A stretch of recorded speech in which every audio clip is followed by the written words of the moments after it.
Quetzalcoatl, our Prince of Peace.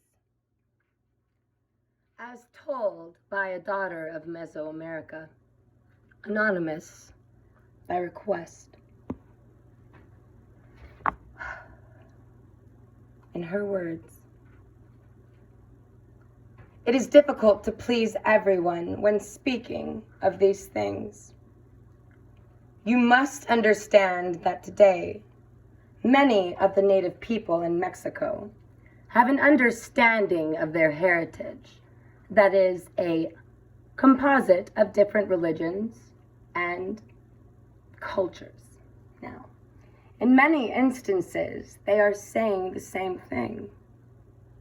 It is just that different people have different names for the same. Also, this can be true of each individual region, but we know that we are speaking of the same God, even when it is a different name. Understand? In the case of the god Quetzalcoatl, it becomes even more confusing now if you do not understand this, for he is both man and God. In Christianity, it is called the Son of God, and each new place he went and taught, he was called by a different name, but the same meaning. Also, in each location, these temples that were actually universities, the mystery schools per se, were always built with the roads coming into the city in the form of a cross, which he wore upon his robe. It was a sign, the cross within the circle. There is no difference to us between the Jesus of the Christian faith and the one we call the prophet or Quetzalcoatl. He was our Prince of Peace, Quetzalcoatl. He was a powerful, holy person, accredited with performing many miracles. His teachings brought big religious change to Tula. His way was very different, strange to some, but the people followed him, for they saw all the miracles he did. And his knowledge was even more advanced than our priests and even the secret orders in the mountains where he would always go. Quetzalcoatl believed that human sacrifice had to be stopped, and so it was done. But others were not pleased with this. Those who had followed, I'm going to try this here, Tezcatlipoca, Tezcatlipoca, were angry. So those who followed somebody else, a different god per se, they were angry. Division begins. Their god had demanded that the nectar of human blood as his tribute. That's not too cool. Peaceful. Thus, those who followed the other god, Tezcatlipoca, believed in blood sacrifice and was himself a shapeshifter. He plotted to do away with our prince. Death, unfortunately, was not the answer. For in death they believed that Quetzalcoatl would gain even more followers and that his teachings could never be silenced.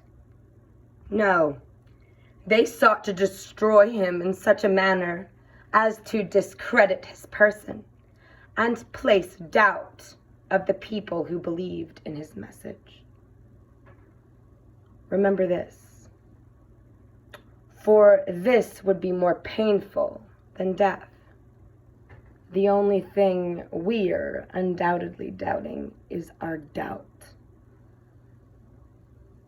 Let's go all in to go all out. Hence the set out to trick our prince. They held before him one day a mirror, and to his astonishment, Quetzalcoatl had seen how old he had become. His hair was silver and his skin translucent. He had forgotten how long a time he was here with the people.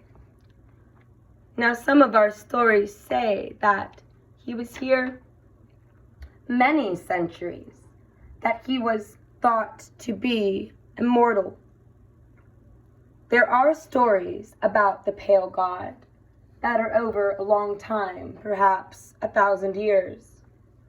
Some of the stories tell of a red-haired man coming upon a dragon ship and those like him. Yeah. Other stories tell of a silver-haired man who left to continue his work in another place, in the Red Land, leaving upon a dragon ship as well. Falling into despair, he wondered what to do.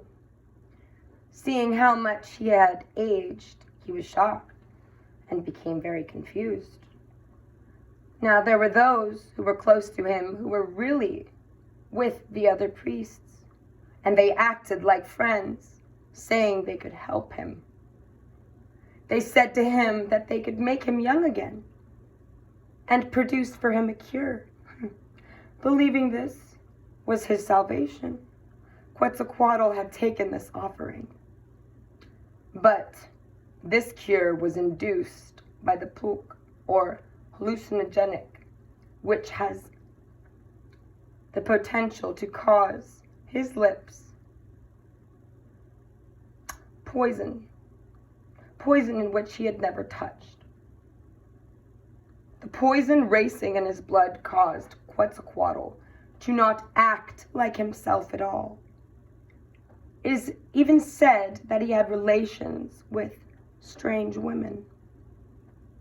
This is something he would have never committed otherwise.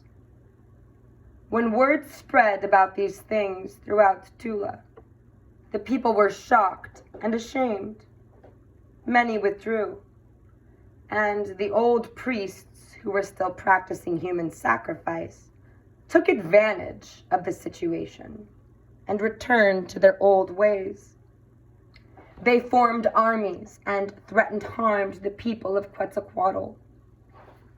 And they told them they would kill them if they did not leave. The story sounds familiar. Jesus and his disciples. Seeing his people's faces and hearts. Seeing hearts. Blind in the eyes, so I see with my heart. Quetzalcoatl had decided it was best to flee, for he remembered his visions of war and blood upon the temple steps, and did not want to be the cause of this. So, arrangements were made for him by his priests, who also wore long robes, and a great dragon ship came and took our prince to the Red Land to the east. We are now nearing the prophesied time of his or her return. Aho.